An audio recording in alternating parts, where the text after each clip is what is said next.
Siempre con una mirada crítica. Te acercamos a la realidad con honestidad, responsabilidad. Teléfono de contacto 2994 209610. Web www.fmcosmos.net.ar. WhatsApp 2994 557593 2994 160903. Facebook FM Cosmos Sin Fronteras. Instagram @fmcosmos_90.1. X @fmcosmos_901.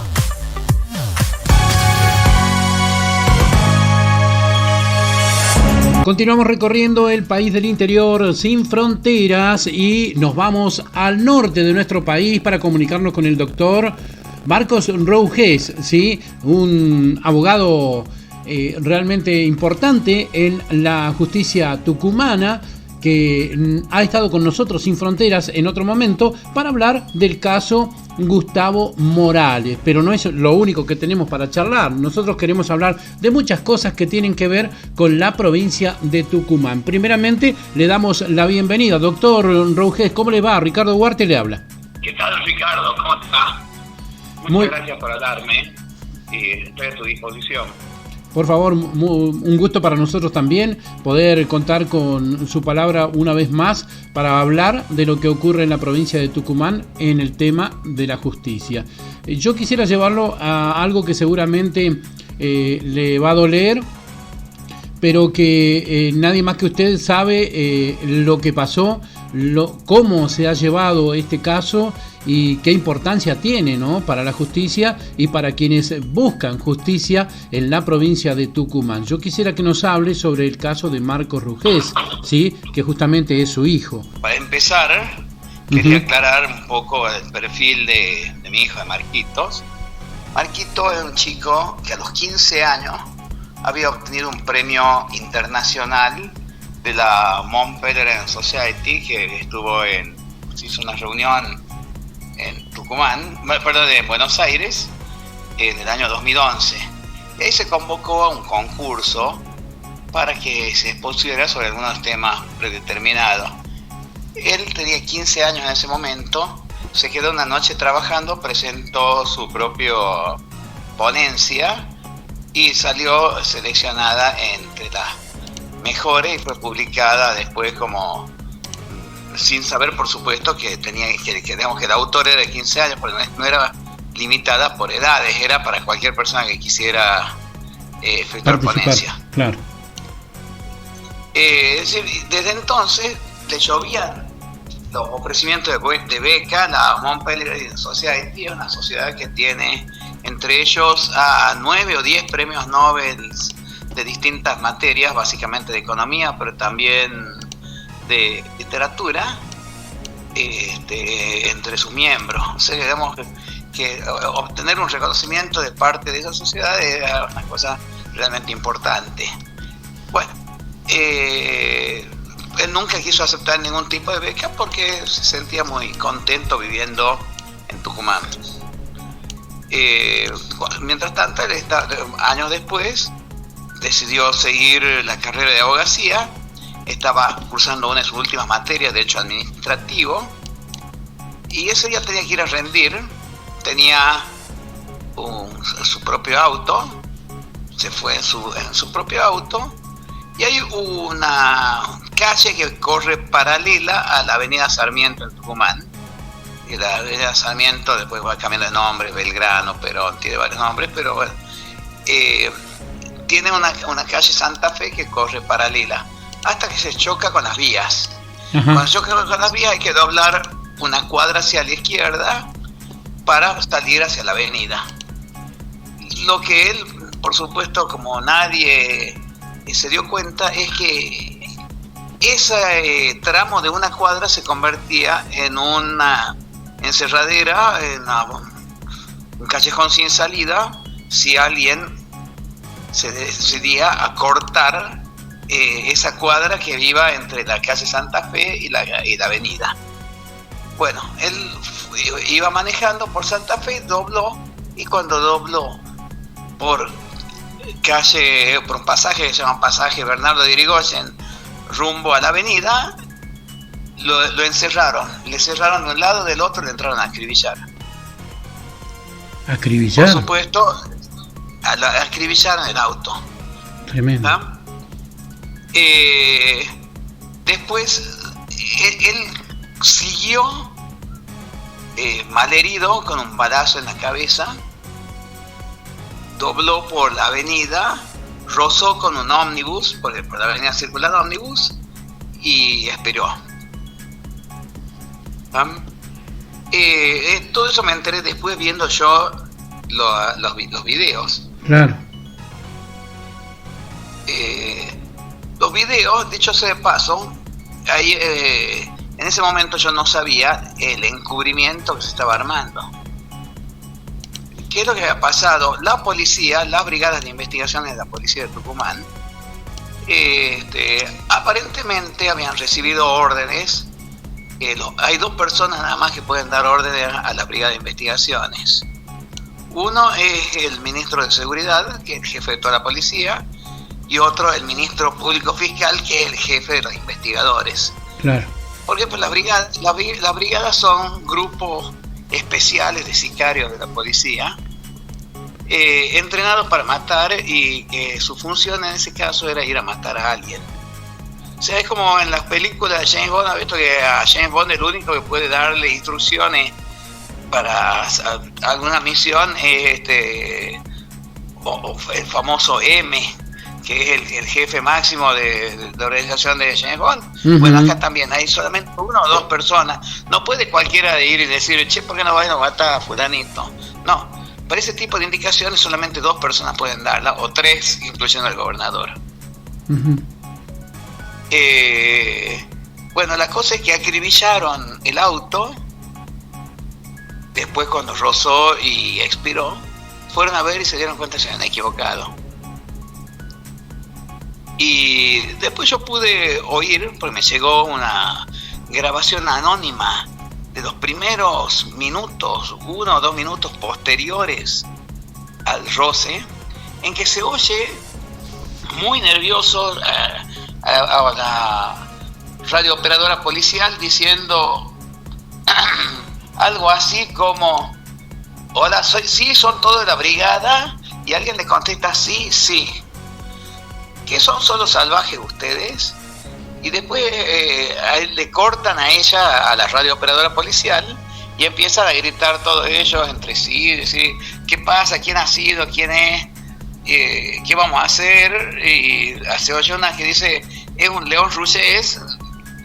En realidad, digamos, él no se llamaba León, se llamaba Marco. Lo que pasa es que hay una localidad en Tucumán, uh-huh, que se llama la localidad de León Russés. Uh-huh. Entonces, por eso parece que hay gente que cree que León también es apellido. Claro. ¿Cierto? Entonces, cuando en realidad era el nombre del fundador, ¿no es cierto?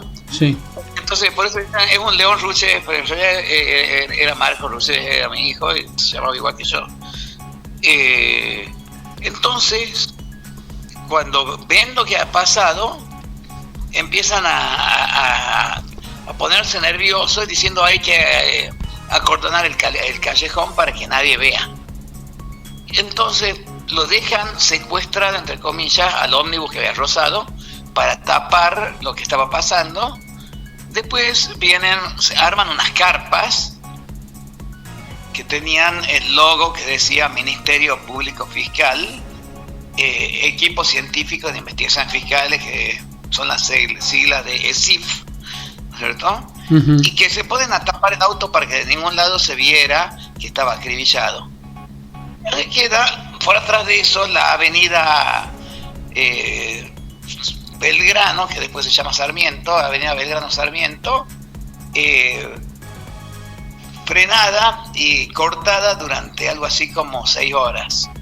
6 horas. Y 6 horas cortado, sin dejar pasar a nadie. ¿Qué es lo que estaban haciendo? Estaban haciendo chapa y pintura del auto para sacarle los vestigios del acribillamiento.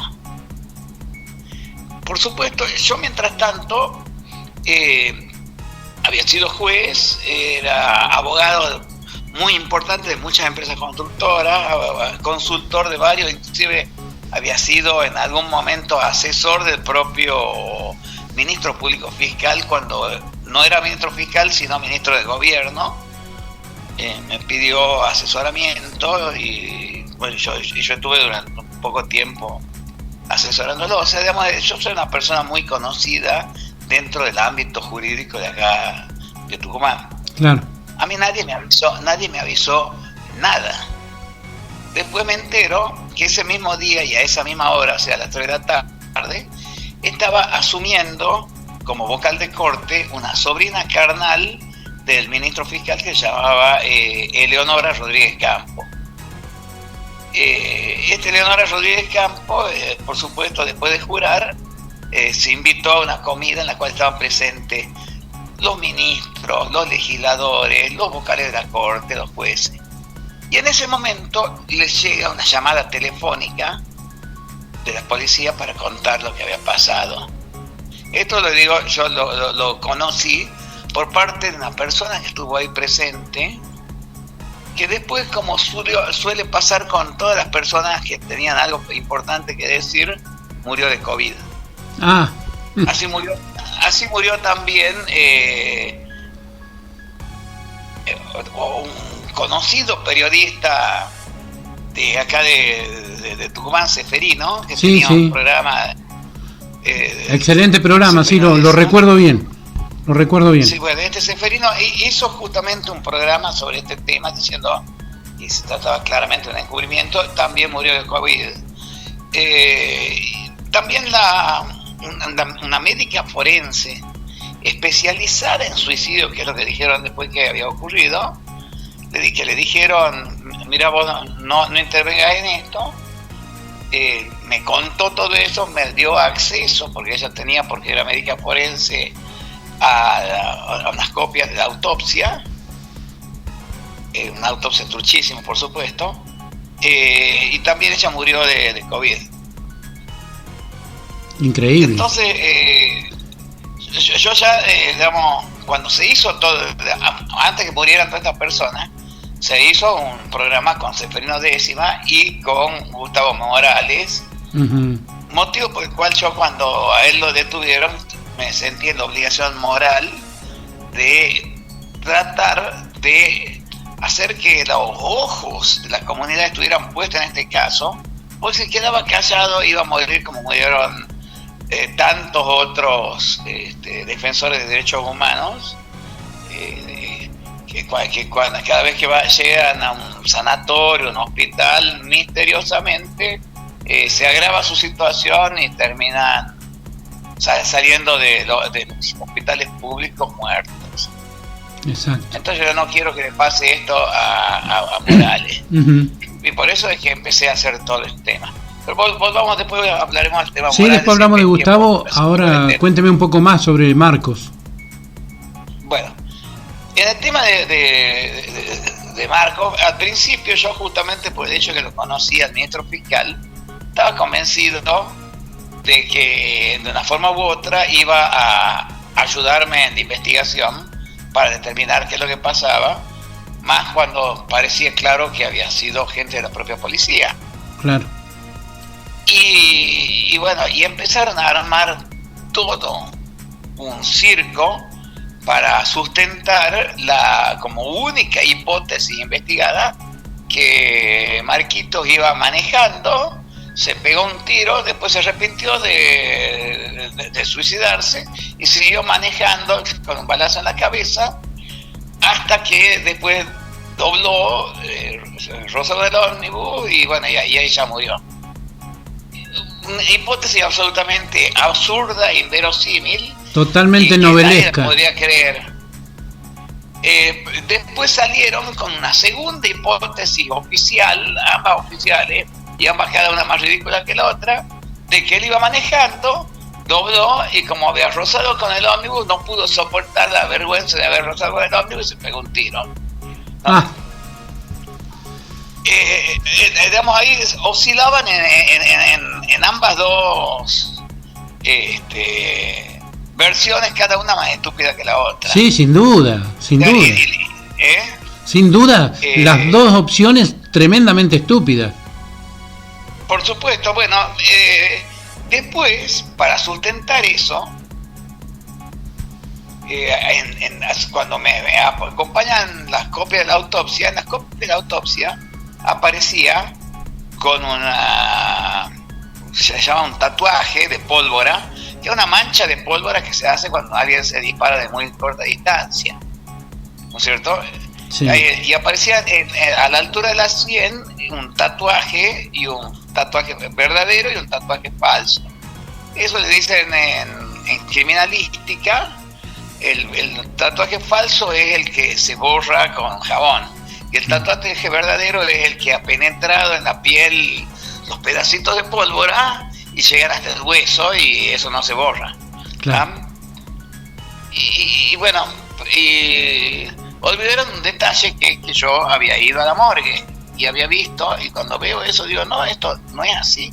Yo le he visto al cadáver y no tenía esa mancha. Ahí de golpe me di cuenta, me están armando todo. Y empezaron a armar también una especie de historia de vida de Marquito, como que era delirante, que tenía tendencia, pero sobre todo que tenía tendencias supuestamente megalomaníacas. Nada que ver ni una ni la otra, eran todo formas para excusar digamos, y para convalidar la hipótesis del supuesto suicidio. Pero además, doctor, ¿de dónde sacarían todo ese tipo de historias cuando sus amigos, su familia, la tenían reclara de quién era él? Ni averiguaron. Más aún,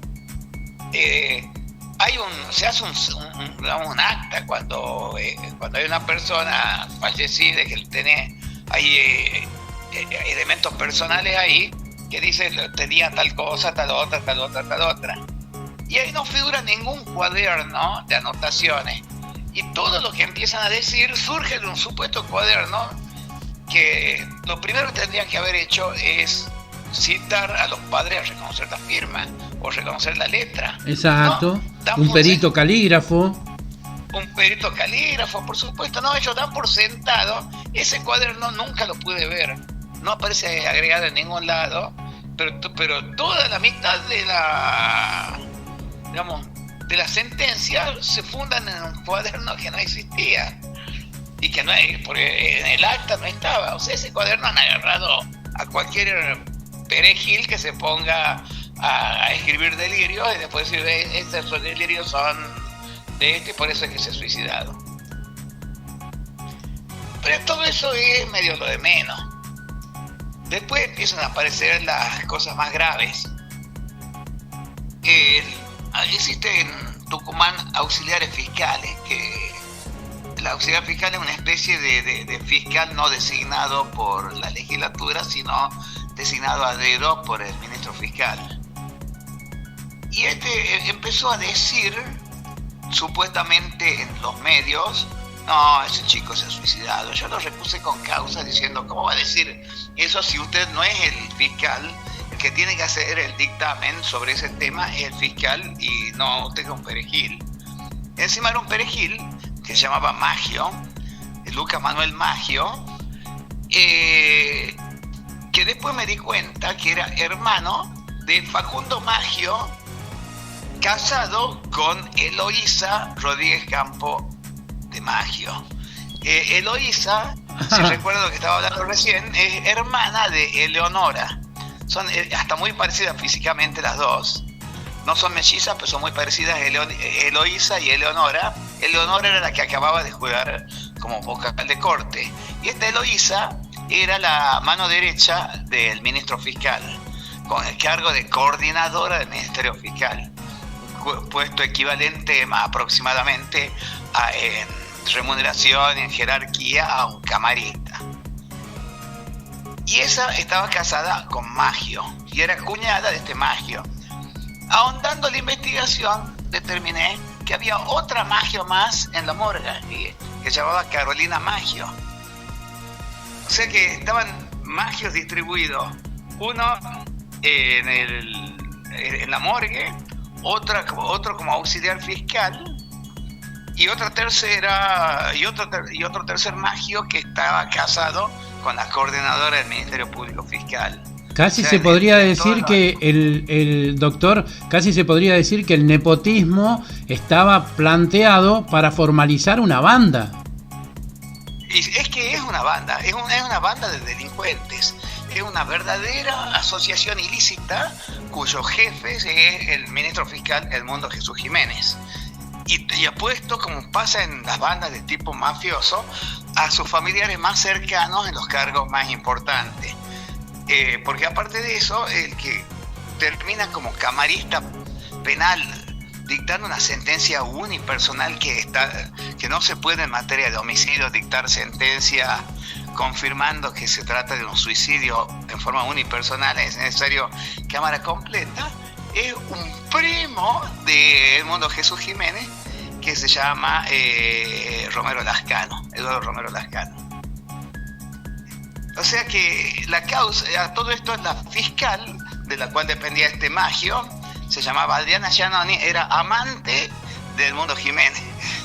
Bueno. O sea que estaba en la morgue estaba Carolina Maggio, en la Fiscalía de Homicidios estaba la amante y el cuñado de su mano derecha, de su número 2, ¿no es cierto?, y sobrina.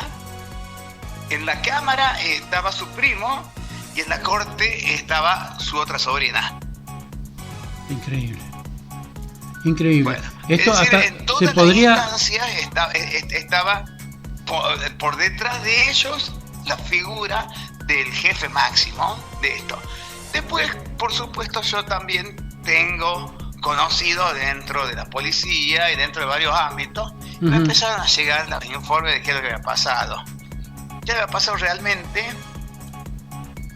Aparentemente, en Tucumán se maneja bastante el tema de el narcotráfico. Sí. De hecho, cuando salió la ley de narcomenudeo, el ministro fiscal interpuso una medida cautelar para decir que no se aplique en la provincia esa ley.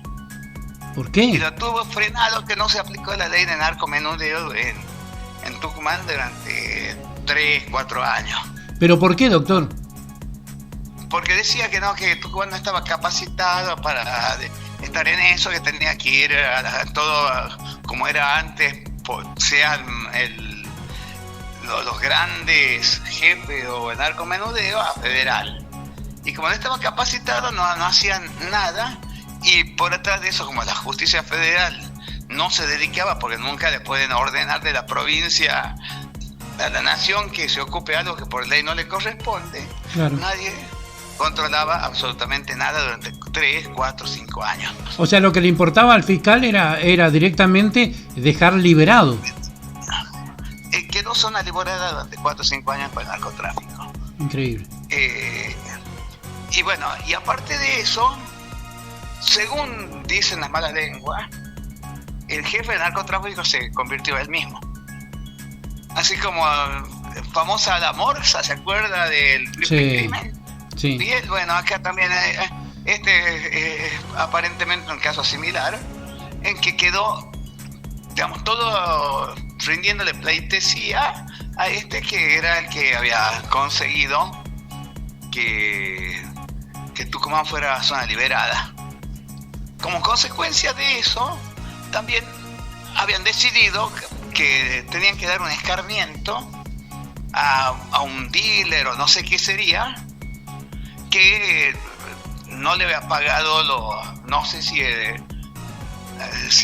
plata de una venta en consignación o protección o qué, y han dicho que tenía que dar un escarmiento que sea generalizado para todos los que estaban en idéntica situación, que era acribillarlo y simular un suicidio.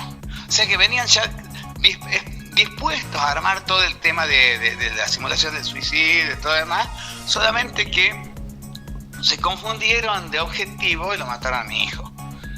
Y por atrás de eso es que se armó toda esta cadena de encubrimientos. Mientras tanto yo digo, bueno, primero ahora vamos a ver en el GPS, ahí va a figurar que lo frenaron. ¿Has visto que en GPS uno tiene una opción para ver los recorridos? Claro. Yo, mientras tanto, todavía esto al principio era medio ingenuo y creía que se podía de hacer ese tipo de investigación. Cuando se tiene que hacer la investigación, yo estaba presente, veo que le sacan disimuladamente el chip. Y digo, no, espérate, acá le acabas de sacar el chip. Le digo al perito informático, que era también del equipo científico de investigación eficaz, del DECIF, ¿no? Del mismo que eran los que habían estado haciendo antes el enmasillado. Le saca el chip. ¿Cómo va a conseguir determinar el recorrido de ningún auto o de nadie sacándole el chip? Si le saca el chip no sabe de qué recorrido tiene que conectarse. Claro, no tiene nada. Tiene que saber, cuando vos le preguntas qué recorrido ha hecho en función del chip. Exacto. Porque si no tiene el chip, puede ser de cualquiera de las miles de cuentas que tiene Google. Porque Google Maps es la que hace eso. Y Google Maps, obviamente, lleva en su base de datos los recorridos de un montón de gente, ¿no es cierto? Y para determinar de cuál están preguntando es con el chip. Cuando estábamos en esa discusión, cae Eloísa Rodríguez Campo de Maggio como coordinadora, al sentir, digamos, las puteadas que estaba pegando yo. Y yo en ese momento, con toda ingenuidad, digo, mirá lo que está pasando, Eloísa, pues yo la conocía, me dicen que no, que para hacer la pericia de esto tiene que ser sin el chip. Yo, pues si sin el chip no se puede ver. Y ellos dicen, mirá, Marcos, él es el que sabe. Si él dice que hay que hacer la pericia sin chip, se hace sin chip y punto. Increíble. La banda totalmente armada y decidida. Esto, por supuesto, me quedo helado porque ahí de golpe me doy cuenta de, no, la puta, entonces esta también está en medio de la conspiración. Y digo, bueno, no importa, no voy a hacer el problema porque antes había dicho que había encontrado cuál era la clave para entrar en Google Maps. Entonces digo, no importa, no hay drama.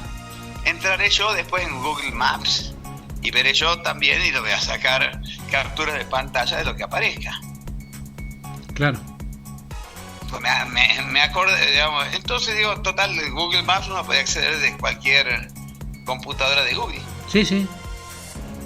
Bueno, cuando llego a mi casa y pongo Google Maps, me dice, bueno, que nunca había habido acceso en esa computadora. Así que tenía que responder las preguntas clave. Yo no tenía idea cuáles eran las preguntas clave de Marquito. Entonces no pude acceder. Uh-huh. O sea, porque por más que tenga uno la clave bien, para confirmar, para mayor seguridad, te hacen si es primera vez que entra desde determinado celular o determinada computadora, te hacen otra dirección. Exacto. Bueno. Entonces digo, pucha, no hay forma. Poco después hubo un feriado en el mes de noviembre, que eran 3-4 días. Me fui con mi otro hijo y con mi mujer a Salta. Y cuando estaba en Salta, en el hotel, era el Alejandro I, un hotel muy lindo en Salta, me acordé que poco tiempo antes había ido también con Marquitos, y que Marquitos no conocía Salta, dijo, no te das problema, yo me voy a fijar, y entró en Google Maps desde una de las computadoras del hotel. Entonces dije, me voy a tirar el lance de entrar, tenía 2 computadoras, de las 2 computadoras a ver si en alguna de estas las reconoce y puedo entrar. Claro. Teniendo yo la clave, y pude entrar y pude ver que al día siguiente de esta fallida pericia en la cual no habían podido determinar el recorrido, alguien había entrado con un aparato que Google conocía, que Google Maps conocía, y había borrado todo. Bueno. ¿Quién podía ser? La única persona que podía hacer era el Ministerio Público Fiscal. Claro. Porque ellos eran los que tenían secuestrado el celular de Marquito. Evidentemente habían entrado desde ahí. Ahí ya me di cuenta de cómo venía la historia. Mientras tanto, yo había pedido que me dieran copia como padre de la víctima y como querellante de las filmaciones de las cámaras de seguridad. Que según este Maggio, había una o dos filmaciones que eran las que me mostraban. Y yo las quería analizar no a toda velocidad, sino con total detenimiento para ver bien si de ahí podía surgir alguna prueba de lo que había pasado. Cuando voy, por suerte me fijan un horario muy temprano a las 7 de la mañana. Eso me lo fijan porque yo había pedido, por favor no me citen en un horario temprano, porque yo tengo que viajar desde Yerbabuena hasta ahí, son más o menos 30, 40 minutos. Entonces, si me ponen temprano, tengo que estar despertándome muy temprano, así póngame en un horario más razonable. Por supuesto, a la hora que me lo pusieron fue a las 7:00 de la mañana. Claro, la idea es que no aparezca. Primerísima hora, o sea, todo al revés, ¿no? Sí. Pero gracias a eso, estos que aparte de ser delincuentes son vagos, no estaba ninguno. Estaban los empleados nada más. Excelente. Entonces yo, por supuesto, me desperté a las 4 de la mañana, ya estaba con los ojos abiertos esperando para ir. Llegué y a las 7 de la mañana estaba pidiendo que me dieran las copias de las filmaciones. Y apareció una empleada y digo, mire, vengo a ver, acá está el decreto que hoy a las 7 de la mañana. Sí, yo las tengo acá. ¿Y las quiere todas? Digo, sí, por supuesto. Las 8, ¿no? ¡Epa! ¿No eran 2? Yo digo, epa, ¿cómo las 8? Me dijeron 2, eran 8 filmaciones. Y cuando me dan la 1, 2, 3, 4, 5, 6, 8, 9. Muy y digo, espérate, ¿y las 7? No, esa no la tenemos. Y empiezo a ver una por una cuáles eran, y las primeras eran por la calle Santa Fe. Venía por la calle Santa Fe, así, hasta doblaba la esquina y seguía tomándolo cada vez una cámara distinta hasta llegar a un punto que es entre las 6 y la 8 había un espacio en blanco que no aparecía filmada, y después estaban la 8 y la 9, eran las mismas cámaras que estaban una apuntando hacia el norte y otra hacia el sur. Eran 2 cámaras que estaban en el mismo lugar pero apuntando en 2 direcciones diferentes. Uh-huh. Entonces, por supuesto, empiezo a buscar eso y al mismo tiempo, en paralelo, me voy al pasaje, que es un lugar que yo, por razones obvias, trataba de no pasar por ahí, para ver qué pasaba, y veo que había un edificio en calle Bernardo de Irigoyen 872, que es un edificio, y ahí había una cámara de seguridad. Entonces lo veo al portero, digo, disculpe, ¿esta cámara de seguridad filma o es solamente para ver qué viene? No, sí filma. Digo, bueno, ¿tiene las filmaciones de esto? Sí, me acuerdo. Sí, vinieron y nos secuestraron el disco rígido de la policía. ¿Y quién viene y secuestró eso? Era un muchacho que pertenecía a la fiscalía, uno flaco, alto, medio amariconado. Bueno. Ese era justo la persona que tenía a cargo la investigación del caso de Marquito, se llamaba Agustín Molina. Uh-huh. Bueno, y entonces yo, Agustín, ahí he estado hablando y me dijeron que había cosas. Dice, no, mentira, ese no tenía, y el portero nos dijo que ahí no había nada. Yo, mira, hay una filmación que no han tomado. Y aparte, ¿quién le pone los números a estas filmaciones? Porque estos números son distintas cámaras de distintas personas. ¿Por qué van llevando 1, 2, 3, 4? Porque ustedes les pusieron el número. Entonces, al poner el número, evidentemente es que en algún momento estuvo, ¿cierto?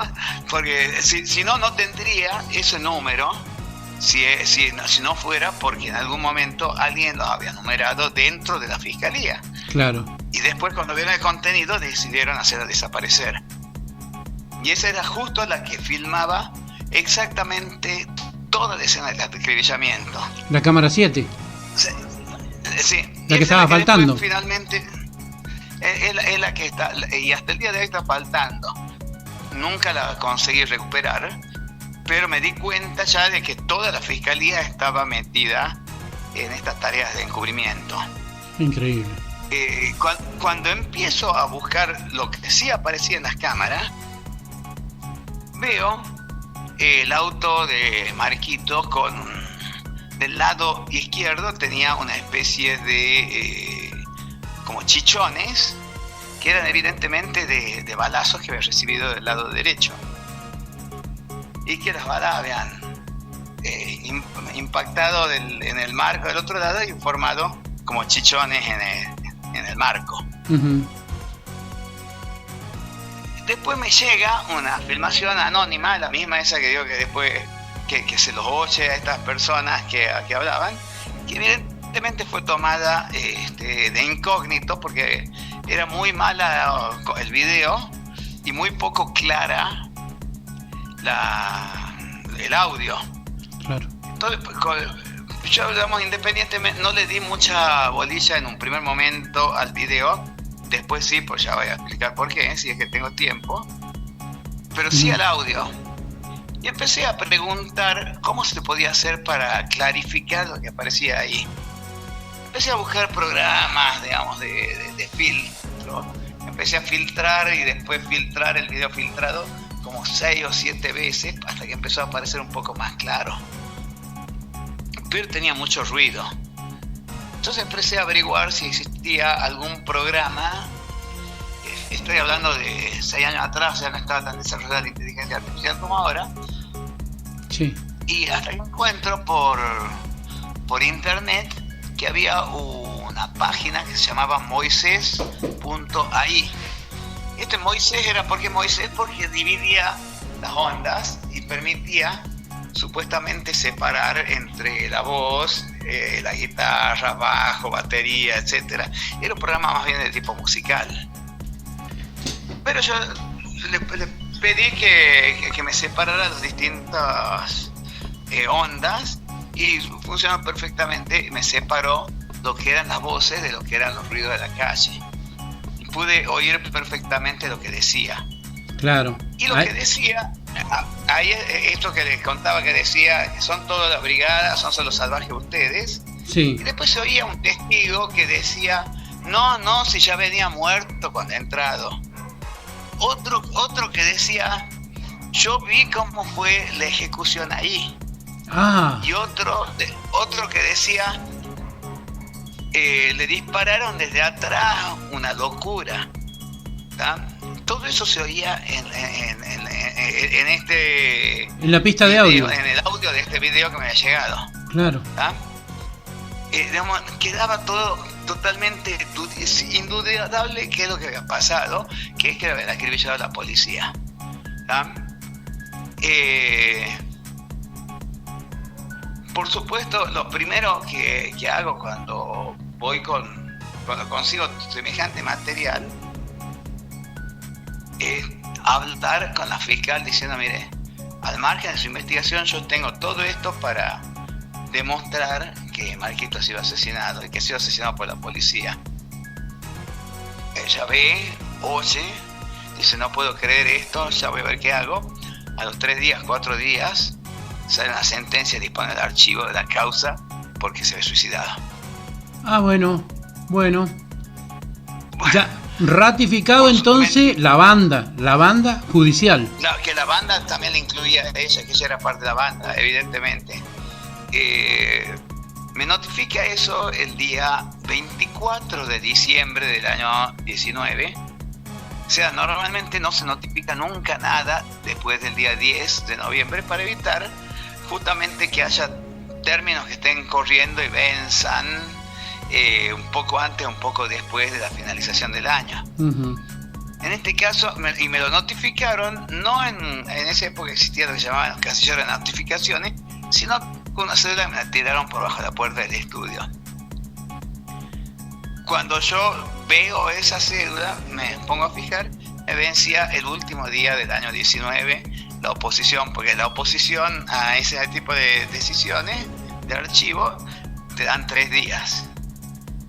Y justo los 3 días eran el último día hábil anterior, digamos, a la feria judicial. Así me pasé haciendo la oposición en medio de las fiestas, ¿no? La oposición al cierre. Sí. Y eso, digamos, fue tirado con toda la mala intención de que se me venciera el plazo de ponerme. Bueno, mientras tanto empiezan a seguir los nuevos descubrimientos. Y es que como me había dado cuenta que estaba faltando la cámara esa, que la cámara número 7, que estaba la 8 y la 9 sí, y la 6 sí, y la 7 no, pedí que se secuestrara el disco rígido correspondiente a la cámara 7 para poder que vayan a tal lugar, que es esta dirección, edificio calle Bernardo de Irigoyen 872, y que yo sabía porque había hablado con el portero que sí existía un disco rígido y lo secuestren. Y me ponen no hacer lugar porque ya por el tiempo transcurrido seguramente no va a haber nada. Y digo, no, espérate, secuestremos, hagamos una pericia de informática y veamos qué es lo que hay. No me digas que no hay nada sin haber hecho el intento. Es como decir, yo no lo llamo a un testigo diciendo, total, este testigo seguramente no va a saber nada. Claro, prejuzgar, nada que ver. Es totalmente prejuzgar. Entonces, cuando me dicen que no, planteo una revocatoria diciendo, mostrando pilas de jurisprudencia y doctrina que sí se tenía que hacer. ¿Qué hacen en esa segunda ocasión? Estaba esperando el decreto que dijera, bueno, revocamos, no revocamos, qué hacemos, qué no hacemos. Y me sale una diciendo que se eleva al Tribunal de Ética. ¿De Ética? Y digo, ¿cómo Tribunal de Ética? Y digo, ¿qué tengo que ver yo? Y voy a ver, y le habían puesto, habían transcripto el mismo escrito mío, y al final le habían puesto una mención diciendo, pero ¿qué clase de pelotudos son ustedes? O es que son cómplices. Y entonces diciendo, atento a las manifestaciones agraviantes que hay en el último pedacito, en vez de investigar, lo que hacen es mandarme al Tribunal de Ética a mí. Por supuesto, habían rehecho mi escrito y con una firma falsificada. Yo en el Tribunal de Ética demostré que la firma de ese escrito era falsificada. Qué increíble. Dios mío. Bueno, mientras tanto, ya justamente había podido ver que el GPS estaba borrado de los recorridos, y digo, bueno, veamos el auto. Voy a donde supuestamente estaba el auto guardado, no estaba por ningún lado. Me empiezo a ir a todos los corralones a buscar dónde estaba el auto de mi hijo, el auto acribillado. Me compré un dron y con eso empecé a buscar en todos los lugares donde aparecía, digamos, puestos, digamos, en donde había autos secuestrados y demás, hasta que lo encontré en la localidad de Lastenia. ¿Y por qué? Lastenia. Porque se le había ocurrido sacarlo del lugar que figuraba en el expediente, que tampoco era un lugar muy creíble, que era en la propia brigada de investigaciones, y lo habían mandado a Lastenia al auto. Entonces, mientras tanto, yo ya tenía la causa archivada, pido una cámara que sea una medida para ver al auto porque estaba acribillado. Cuando hacen la medida, digamos, primero el juez de garantía se opone al archivo, se pone del lado mío, y y dice, no, dígame, por más que realmente resalto la destacable actuación de la fiscal, de todas las cosas que ha hecho, creo que no está todavía terminada la investigación, que hay otras investigaciones a realizar. Sin decir cuáles eran ni por qué era. O sea, me toman lo mío para oponerse, pero sin decirlo en la sentencia con todas las letras. Claro. Cuando va en Tucumán, existe en estos casos que hay discrepancia entre el fiscal y el juez de garantía, se eleva en consulta al fiscal de cámara, cuya decisión es obligatoria y aparte irrecurrible. Es una norma que estaba en el Código Procesal viejo, ahora ya rige otro, totalmente inconstitucional, porque le daba al fiscal de cámara facultades judiciales que no les correspondían, porque un dictamen vinculante obligatorio es lo mismo que una sentencia, y la inapelabilidad cerraba totalmente la investigación. Entonces yo, cuando lo elevan ahí, planteo desde ya reservo para el caso de que el dictamen de Fiscalía de Cámara fuera contrario a la postura de mi parte, la inconstitucionalidad de esto. Por supuesto, sale el fiscal de Cámara, un doctor Noguera, que si tiene buena memoria lo recordará, que es el tipo que lo filmaron saliendo de la casa de Alperovich cuando estaban imputados por la muerte de la chica Paulina Levo. Estaba imputado el hijo como uno de los autores de la fiesta negra donde mataron a Paulina Levos. Uh-huh. Y uno de los principales imputados era un hijo de Alperovich, y entonces cuando estaba por declarar la noche antes, lo ven a salir a este Noguera de la casa de Alperovich. Había ido a hablar, y él era el fiscal de la causa, fiscal de primera instancia en ese momento. Después, por supuesto, los castigaron violentamente ascendiéndolo a camarista. Bueno, es totalmente increíble, doctor. Ese es el que tenía que dictaminar, y dictamina que si bien no se le concluyó la investigación, él pensaba que había que cerrarla. Dice, no, espérate, si solo está diciendo que no se concluye la investigación, no puede decir que hay que cerrarla, pues se archiva únicamente cuando no hay nada más que investigar. Justamente es una contradicción en sus términos, diciendo que hay algo que investigar, pero que cerrarla. Por suerte ahí el juez de garantía, por más que decía, si bien ahí sobre la base del carácter supuestamente vinculante del dictamen del fiscal de Cámara, dispone a acceder al archivo de la investigación, me concede la apelación. En la apelación es lo que ocurre esto desde que ya había contado, que el primo del ministro fiscal, el ministro fiscal del Mundo Jiménez, el primo se llama Eduardo Romero de Lascano, confirma en tiempos récord, creo que en 3 o 4 días, el acción no había tenido tiempo ni de leerlo, ya estaba ya contestando, y era, como no sabían qué iba a decir, el escrito decía, los argumentos dados, no conmueven los sólidos argumentos, pero no decía ni cuáles eran los argumentos dados, ni por qué los conmovía, ¿no es cierto? O sea, la tenían ya lista, preparada para confirmar, antes de que yo presentara mis agravios, ya estaban rechazados. Entonces voy a la corte. En la corte, por supuesto, confirma también de la Eleonora Rodríguez Campos, que es la sobrina, que no se excusa, también confirman el archivo de la causa. Mientras tanto, yo conseguí, antes por vía de recusación con causa a Edmundo Jiménez, introducir un montón de fotos, videos, etcétera, etcétera, de lo que era la investigación paralela que había ido llevando yo adelante, que no figuraba hasta entonces en ningún lado dentro del expediente. Por supuesto, no consigo con eso dar vuelta el fallo, pero sí para poder ir preparando y teniendo elementos para armar el recurso ante la Corte de la Nación. Cuando estaba armando el recurso ante la Corte de la Nación, digo, bueno, ahora voy a ir y voy a ver bien la autopsia, evidentemente siempre tiene una gran reticencia a mirarla. Claro.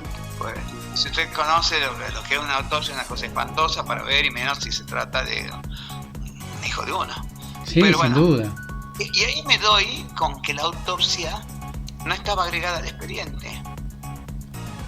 Y digo, ¿y usted ha fallado sin tener la autopsia dentro del expediente? La autopsia no está acá, no está agregada. Y empiezan a pedir, no, si debería estar, no está. Digo, a ver, empecemos a buscar, ¿y dónde está? Pues estaba capaz como un cuaderno separado. Empiezan a buscar, nadie sabe. No estaba la autopsia por ningún lado.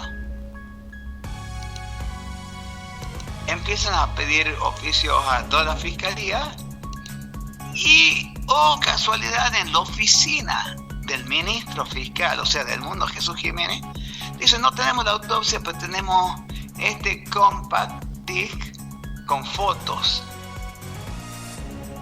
Y la mandamos y la incorporamos a la causa. Bueno, entonces cuando yo veo la foto esa que han mandado y han incorporado, veo que eran las fotos que demostraban que no era un suicidio. Porque eran fotos en las cuales no figuraba ningún tatuaje del lado derecho, del lado de la sien, claro, sino directamente un orificio limpio. Entonces, a su vez, demostraba que ese tatuaje le habían hecho en la propia morgue, le habían pegado un tiro al cadáver. Pero, doctor, no solo son una banda de delincuentes, sino que son extremadamente idiotas para esconder las cosas. Porque si hubiera habido una investigación real, en el auto se nota todo el masillado para poder tapar los agujeros. Bueno, ya. Es que vos me adelanté. De gravedad, no en forma cronológica. Sí. Y después, cuando lo miro bien, del lado izquierdo, o sea, del lado de la ventanilla, el orificio de entrada tenía unas características muy particulares.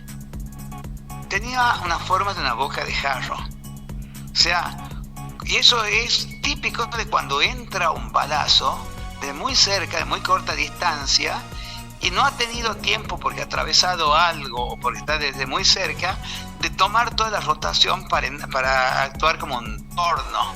Entonces rompe el cráneo por el impacto en forma de semicírculo, y después por el medio del semicírculo entra la bala y entonces se forma una figura de boca de jarro.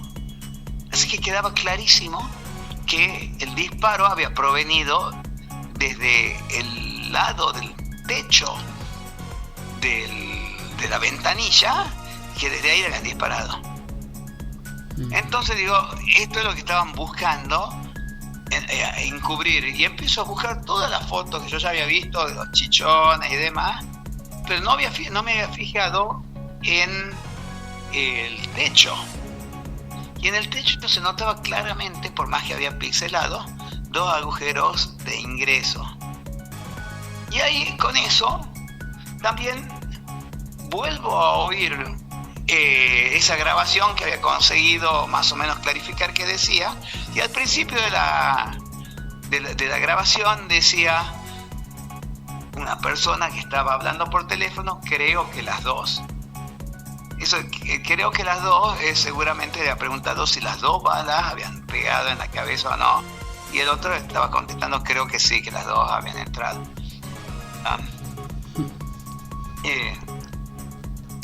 Todo lo que estoy diciendo es absolutamente terrible, pero sí, es constatable. Una investigación certera, doctor, hubiera dado por tierra con toda la porquería que armaron.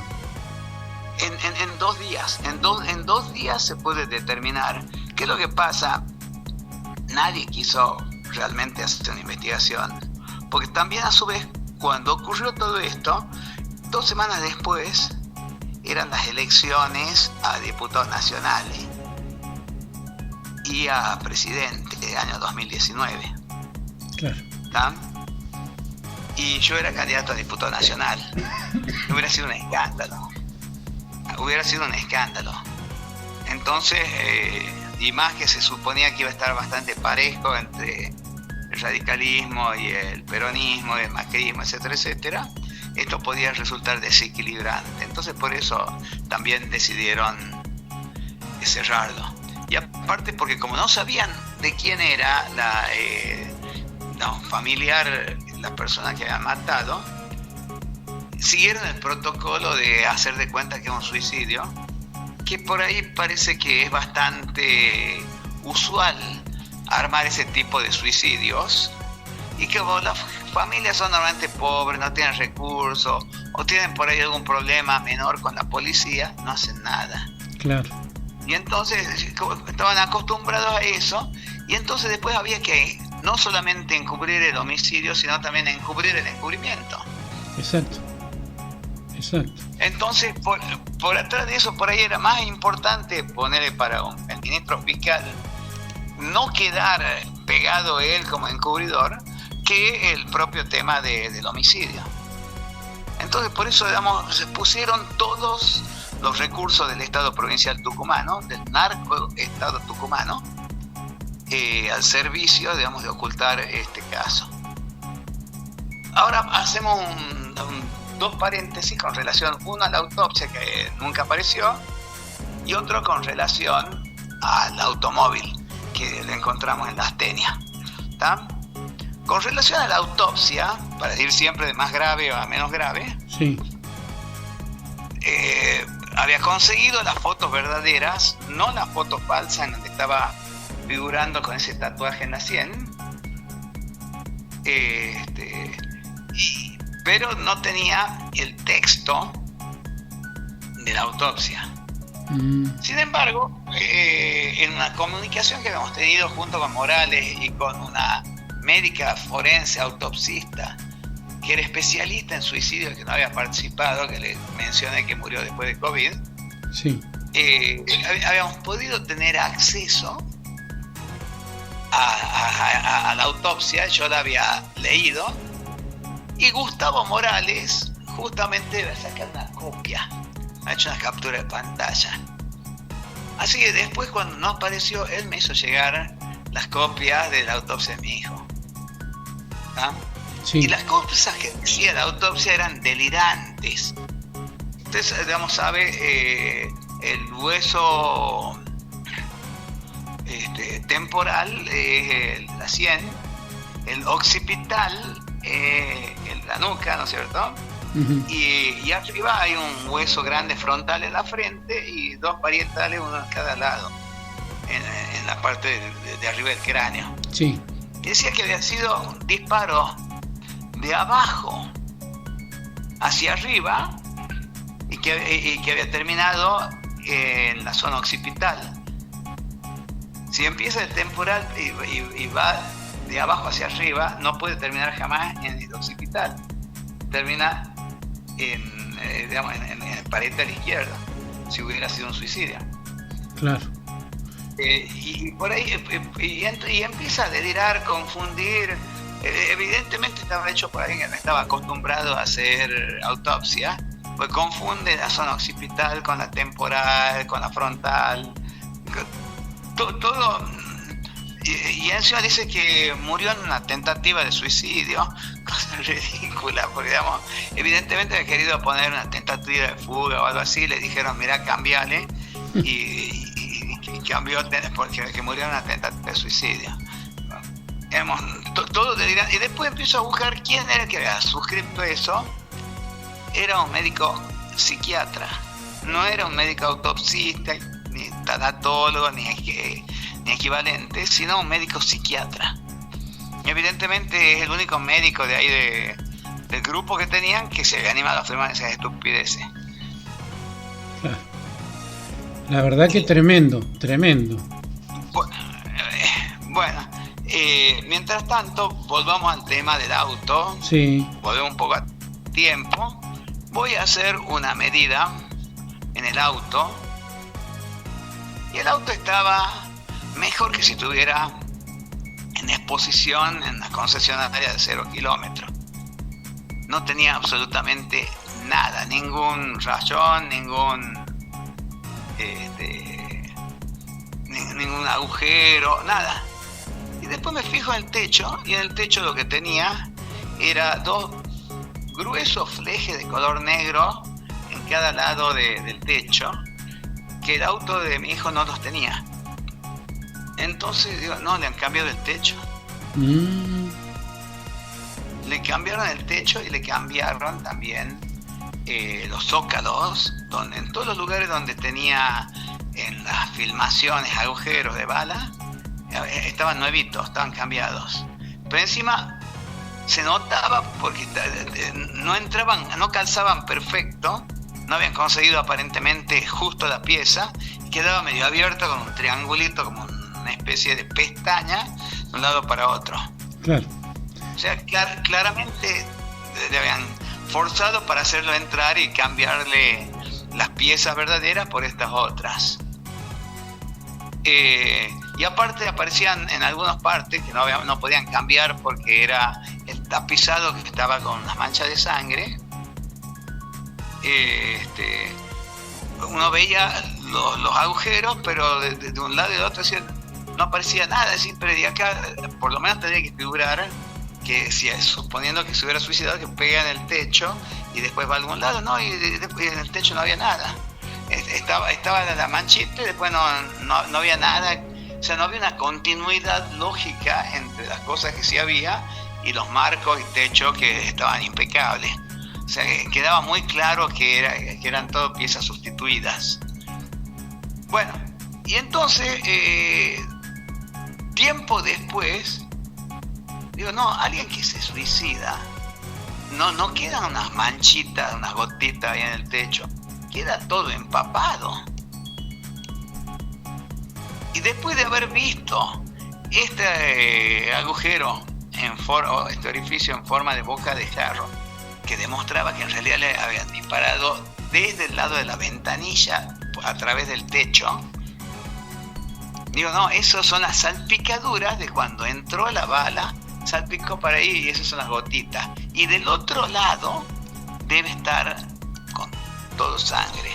Y empecé a buscar las fotos y del otro lado hasta los cinturones de seguridad de los asientos, hasta el tapizado de la puerta del acompañante, hasta la palanca de cambio, el piso, todo estaba rociado con color colorado. Evidentemente era que había entrado la bala del lado izquierdo, del lado de la ventanilla, había salido por la sien y había armado todo eso de cosas. Y hasta encontré los agujeros de 1 o 2 balas en el tapizado del acompañante. O sea que quedaba claro que había entrado ahí y que había terminado la bala al lado del asiento del acompañante. Y entonces, doctor, quedó sin lugar a duda aclarado que había sido objeto de emboscada, que lo habían acribillado y después lo habían terminado asesinando con un disparo a través del techo, y por el lugar que estaba, evidentemente Marquito estaba mirando hacia la derecha y hacia atrás, y ahí es que recibió el balazo. Claro.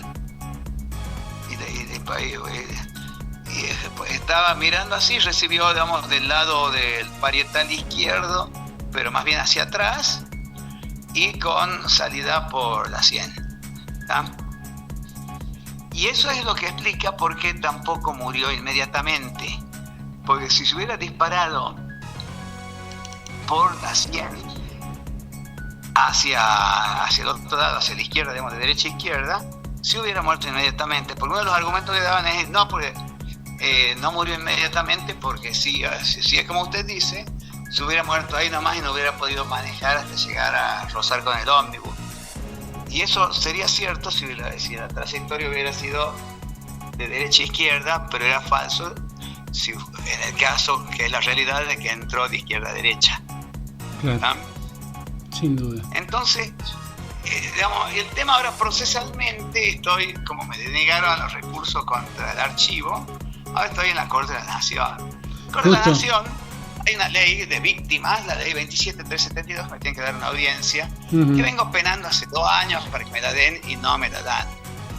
No sé si me la darán en algún momento o no. Igual me sirve para que en caso de que los tentáculos de los narcogobiernos lleguen hasta la Corte de la Nación, que no descarto, ¿no es cierto? Poder ir a un organismo internacional, porque a todo esto después descubrí que hay un protocolo que se llama Protocolo de Minnesota, sí, que dice que en los casos sospechados de ser delitos cometidos por el Estado, casos de violencia institucional, la investigación tiene que ser exhaustiva y no se puede archivar el expediente. Por supuesto, cuando descubrí eso empecé a plantearlo, nunca me dieron ni bolilla ni me dieron ninguna explicación de por qué incumplían los protocolos de Minnesota. Bueno, pero hay confianza, doctor, de que se puede movilizar hacia la Corte Internacional. Sí. Yo más aún creo que acá en la Corte de la Nación también, digamos, normalmente cuando rechazan un expediente, lo rechazan muy rápido. Hay un artículo del Código Procesal Civil, el artículo 280, que les permite rechazar sin dar razones, diciendo no lo voy a tratar y punto, chao, olvídate. Sí. Y en este caso, ese artículo ha sido declarado contrario a la Convención Americana de Derechos Humanos, pero la Corte no sigue manteniéndolo, como digamos, no ha cambiado pese, digamos, a lo que dice la Corte Interamericana, sigue aplicándolo. Pero en este caso no lo aplicó todavía, con lo cual yo creo que hay una movida bastante importante para realmente decir, lo miremos bien, este tema no es una cosa sencilla. Y bueno, igual yo ya tengo preparado un planteo contra todos los vocales de la Corte de la provincia y eventualmente contra los vocales de la Corte de la Nación también. Si acá no hay nadie que esté por encima de la ley. Claro, sin lugar a dudas. Y es un caso demasiado evidente, demasiado obvio, demasiado claro, y demasiado claro también la participación masiva del Estado tucumano para encubrirla. Para darle una idea del grado de masividad, las cosas que salen en radio policial tienen que ser oídas por todos los policías en actividad. Todos tienen la obligación de tener prendida las 24 horas del día la radio policial. Claro. O sea que no sé cuántos serán los policías de Tucumán, pero puede que sean 4.000, 5.000, 8.000, no sé. Hay 4.000, 5.000, 8.000 personas que han oído todo esto. Y no hay uno que haya dicho, oígame, yo he oído esto que hace que de las brigadas lo han acribillado. No ha salido ni uno. Bueno, la obediencia debida. Sí, la obsecuencia de vida, diría yo, más bien. Acuerdo totalmente. Bueno, así es la situación. Es un caso, si se quiere, más grave que todos estos casos que salen todos los días en los diarios, en la televisión.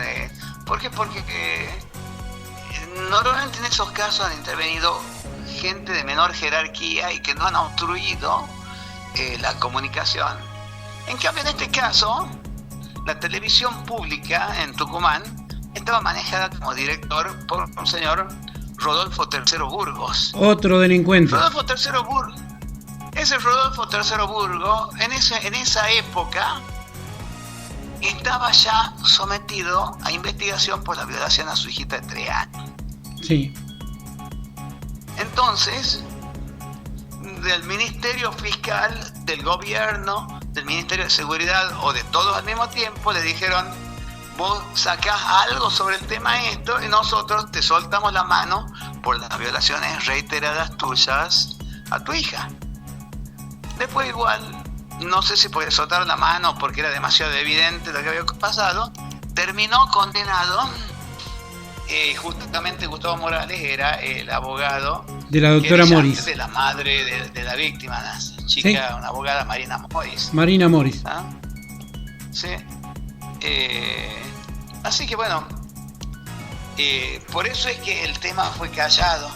Y el diario más importante de Tucumán, La Gaceta, ya me tenía a mí ojeriza porque yo como abogado civil había estado en contra de una maniobra con la cual le robaron todas las acciones a la viuda del señor García Hamilton, Alberto García Hamilton, que era la mayor accionista de todas.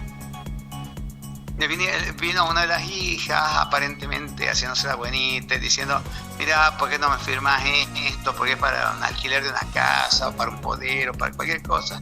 Y lo que le hizo firmar fue la cesión de todas sus acciones a varios de los hijos, excluyendo a uno.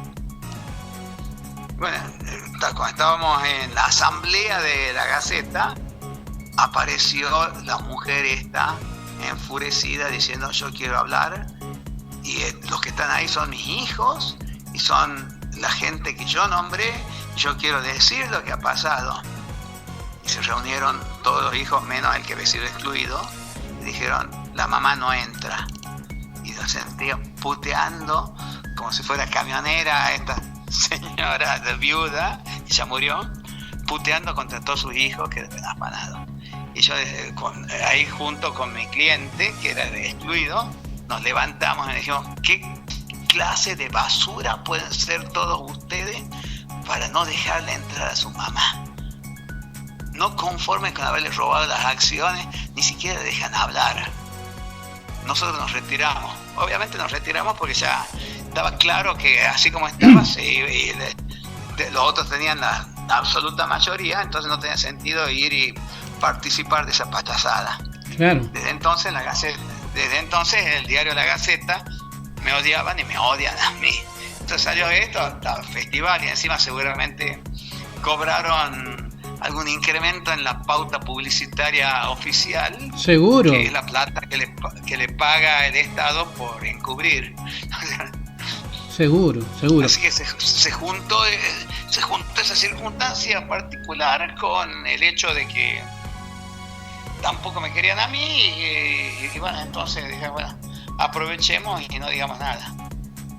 Doctor, lo voy a cambiar de tema, ¿sí? Sí. Quiero que hablemos un poquito sobre el caso Gustavo Morales, que en realidad cambiarlo de tema es una formalidad, porque en realidad solamente vamos a cambiar de la persona, pero sigue siendo la banda la que está contra otro penalista, en este caso Gustavo Morales, que ha sido apresado, que ha sido llevado a la cárcel como si fuera un terrorista y tantas otras cosas más. ¿Qué hay sobre este caso, sobre esta causa? ¿Qué hay? Bueno, antes te voy a hacer dos anécdotas para que vea la basura que es el gobierno tucumano. Una que lo debe buscando por internet, lo voy a encontrar en poco tiempo, hace 2 o 3 días. Una chica que estaba detenida en un reformatorio. En un reformatorio ponen presos a chicos entre 12 y 18 años. Era una niña. Se suicidó. Igual que Marquito se suicidó. ¿Ah? Y se suicidó con un arma de fuego reglamentaria de la policía. Que no debía estar ahí. Y que no debía, y menos en poder de un preso. Claro. Apareció que se había pegado un tiro la chiquita esta de 12, 13, 14 años y que era un suicidio. Y cerraron la investigación ahí con ese suicidio. Bueno. Esa es una. Más. Y otra anécdota, hay otro caso, un narcotraficante condenado, Miguelón, no me acuerdo el apellido, se le suicida a un hijo, no sé si también es otro suicidio real o otra cosa, y sale a declarar diciendo que yo pedí protección porque me dijeron que mi hijo estaba mal y que quería suicidarse, y se me rieron, y eso es porque yo le robé en alguna ocasión 200 kilogramos de cocaína al gobernador Jaldo. Eso lo puedes buscar por internet, también está. Eso busque como Miguelón y va a aparecer. Me dejó mudo. Pero Así que bueno, todas esas cosas son de terror. Son de terror. Y después hace 3 o 4 días apareció que la policía aeroportuaria, que pertenece al federado, obviamente no a la provincia, detuvo y rescató a 7, creo que eran, chicas que estaban siendo embarcadas para ser vendidas para ejercer la prostitución VIP en Buenos Aires. Uh-huh. Supe de esa noticia. Supe algo. Ese es de 3 o 4 días. La otra es del suicidio de la chica de 12 años. Sí. También es de menos de una semana atrás. Y la del Miguelón es de hace un mes y medio, cuando mucho. O sea, las 3 las puede ver de ahora. Y todos son pinceladas que forman entre todas un mismo cuadro. O sea, no son cuadros distintos. La injusticia. Está muy claro cómo funciona Tucumán. Sí, que no tiene justicia, tiene la injusticia de Tucumán. No tiene justicia, digamos, es una justicia totalmente hecha a gusto y paladar de una banda de narcotraficantes. ¿Y a dónde vamos a parar con el caso Gustavo Morales?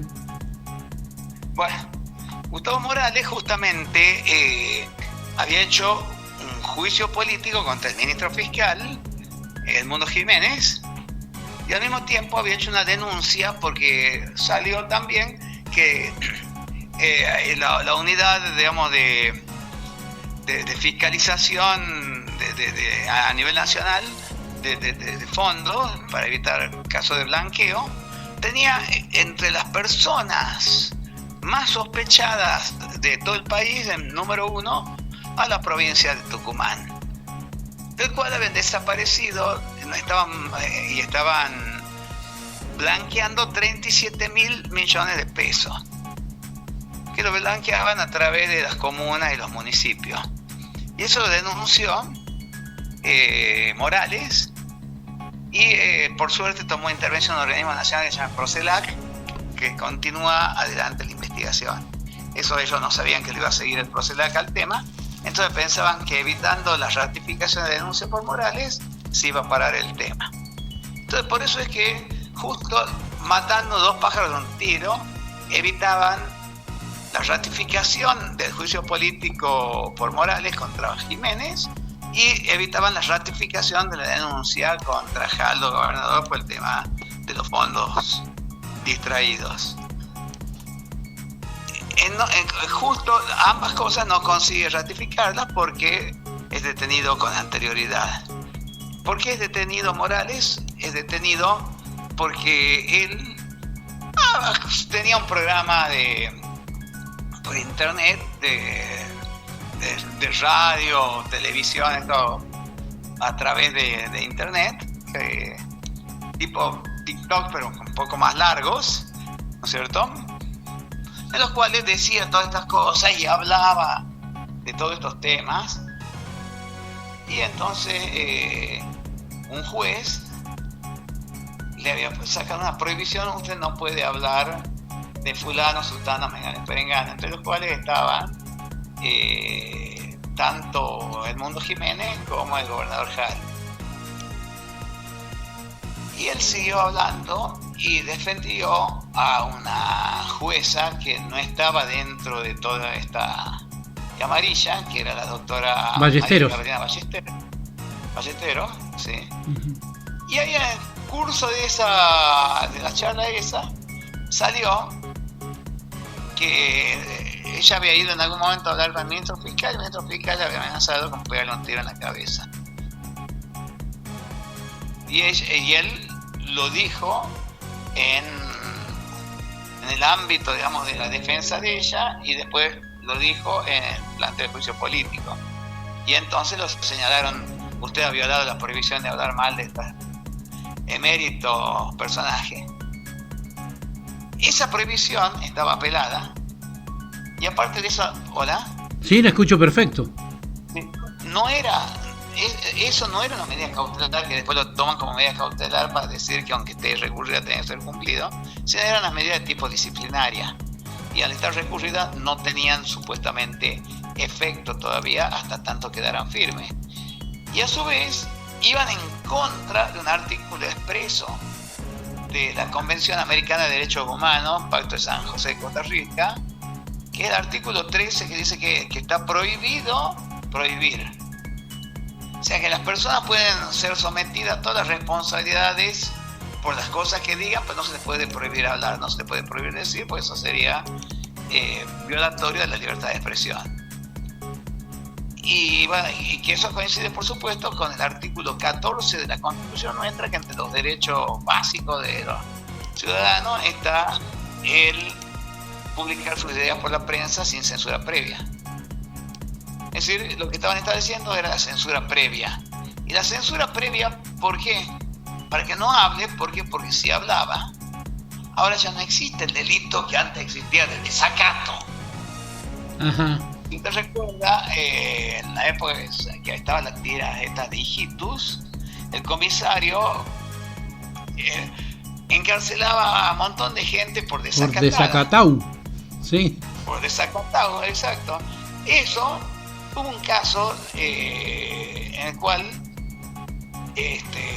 Alterini, no era Alterini, Belucio, perdón, pobre Alterini, estaba componiendo Belucio, que un conocido civilista que estaba en ese momento en la corte, había tenido un problema porque una abogada de su íntima confianza, en el más estricto sentido de la palabra, supuestamente se había suicidado arrojándose de una ventana del hotel donde estaban parando los dos en París. No sé si recuerda el caso. Y entonces, a partir de eso, otro periodista, Berbisky, hablaba pestes de Belucio. Y Belucio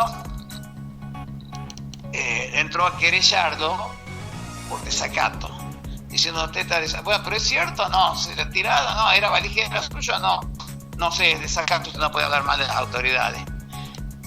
Y lo fue ganando y ganando y ganando Belucio en todas las instancias locales.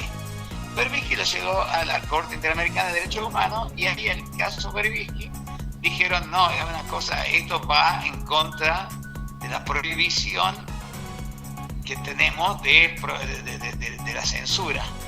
Claro. O sea, ustedes no pueden prohibir a nadie que hable, lo que sea, y más cuando se trata de personajes públicos por un hecho que son de público conocimiento y que pueden ser ciertos o no.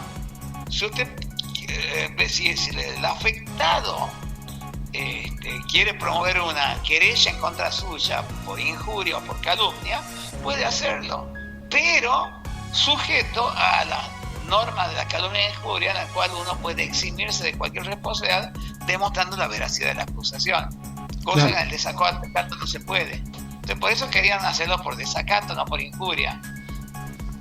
Y entonces, cuando la Corte Interamericana de Derechos Humanos dijo se terminó, y más aún lo obligamos al Estado argentino en su carácter de signatario de este pacto de derogar esto que es una censura previa, que es justamente el delito de desacato. El delito de desacato es una censura general a cualquier disidencia con relación al accionar de las autoridades.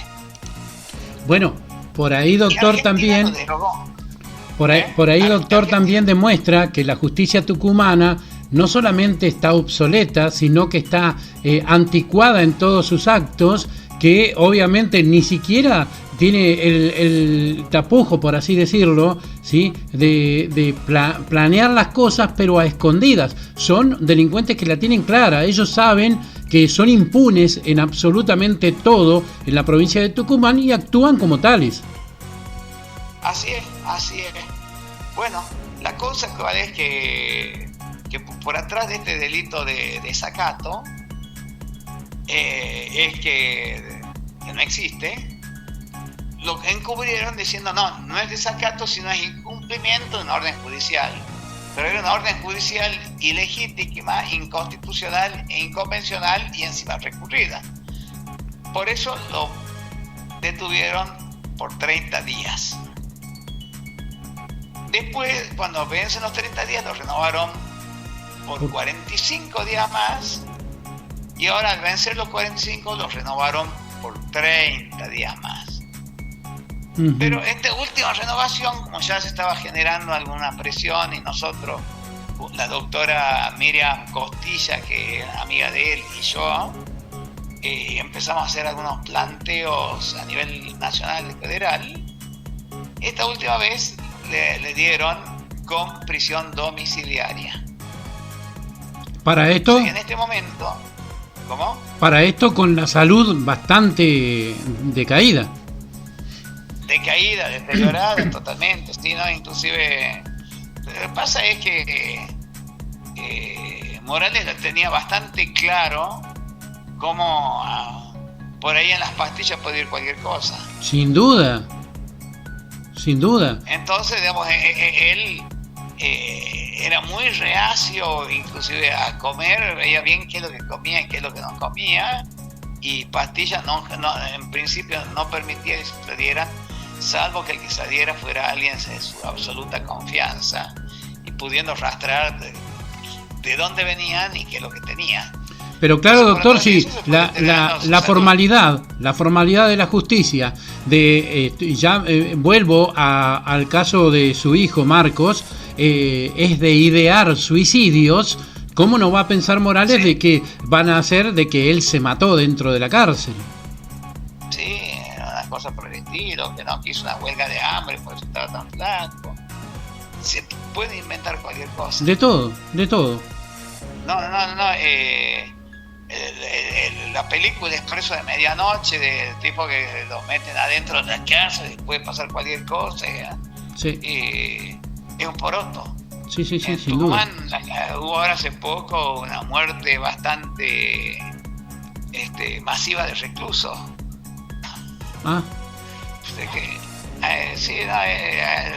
Los reclusos mueren supuestamente punzados por otros reclusos, es bastante normal, elevada. Y aparte de eso está el tema de la chiquita esta que estando presa se suicida con un arma reglamentaria. Claro. Lo quiero llevar a otro. Sí. Doctor, lo quiero llevar a otra cosa por el tiempo que me queda, ¿sí? Y hablar un poquito del juicio político de la doctora Ballesteros. ¿Cuál es la situación con la definición de la condena de Orellana, que era parte del jurado? Bueno, ahora está ella, según lo que me dijo, por plantear una nulidad de esto por la composición del tribunal acusador irregular por parte de alguien que no podía haber ejercido el cargo porque estaba condenado también por violación. Parece que le encanta andar violando chiquitas, ¿no? Él es por abuso sexual agravado. Uh-huh. Bueno, pero si tenemos por la Corte de la Nación. Tenemos desde el ex gobernador Alperovich, violador, el presidente del Canal 10, violador, también abusadores en la justicia, ¿sí? Que están denunciados. También, ¿qué podemos esperar de los diputados? Hay diputados que también están denunciados. Sí. Hay otra chica, había una, no recuerdo el nombre, que trabajaba en el Poder Judicial y que metió unos planteos acusándolo a otro de los vocales, Antonio Estopán, ¿sí? de hacer ofrecimiento deshonesto, violencia laboral y violencia de género, uh-huh, en contra de ella. Sí.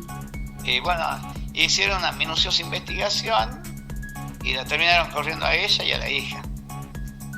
Como siempre. La madre, no recuerdo, la hija se llamaba, creo que Liliana. Bueno, no sé, yo tendría que buscar. Me suena Di Santo, pero creo que no era Di Santo. Pero el nombre es parecido. La corrieron a la madre y a la hija. Es tremendo lo que pasa con la justicia de Tucumán y es tremendo lo que ya se han animado a hacer, ¿sí? Lo que hace, aparte hay otro tema que ¿sabe qué juez lo va a tocar? Hay una garantía en la Constitución del juez natural. Uh-huh. En Tucumán, el juez natural es uno de 38 jueces que integran un colegio de jueces. y que van rotando, entonces un día te diste un decreto al otro día el otro, al otro día el otro. Vos no podés recusar, pues no sabés quién te va a tocar. Y si ven que hay alguien que más o menos está inclinado a considerar inocente, automáticamente lo dicen, no, a partir de ahora entra otro. Y con el cuento, digamos, del colegio de jueces, no existe un juez natural que use y permite, por supuesto, la arbitrariedad en el cambio en función de las aspiraciones del gobierno de absolver o condenar a alguien. La verdad que es tremendo. Es tremendo. Son 38 jueces distintos. ¿Y cuál te toca? Uno sobre 38 más que una de las ruletas. Las ruletas son 37. Doctor, hemos hablado de todo un poco. Y bueno, le hemos generado... yo soy un convencido de que Tucumán tendría que estar intervenido. La macana es que lo primero que hizo, como hacen todo esto, Overo, es ser, digamos, un mileísta de la primera hora del día siguiente. Por eso cuando usted dijo que Tucumán debería ser intervenido y lo va a intervenir el presidente Milei, que quería al hijo en la Corte Suprema de Justicia, y yo no sé hasta dónde sirve. Sí, no, bueno, es así. Desgraciadamente, bueno, hay una poesía de Jorge Luis Borges sobre el enamorado, el amenazado se llama. Dice, la hermosa máscara ha cambiado, pero es siempre la misma. Acá pasa lo mismo. Uh-huh. Las hermosas máscaras cambian, pero son siempre la misma. O sea, el poder en Tucumán y el poder en Argentina no la tienen ni el gobernador, ni el presidente, ni los que estaban antes, ni los que dicen pelearse. Es como Martín Caradagian y los titanes en el ring.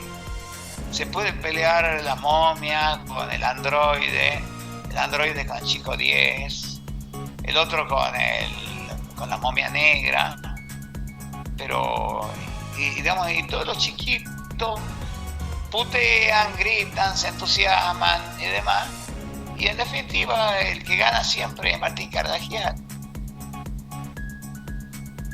El resto no existe. Exacto. Doctor, le agradezco muchísimo que hayamos podido charlar. Lo teníamos previsto desde hace mucho rato. Yo le agradezco muchísimo porque creo que nunca lo pude exponer con tantos detalles, la barbaridad de lo que es el caso de Marquito. Y lo vamos a publicar, doctor, porque no solamente queda acá.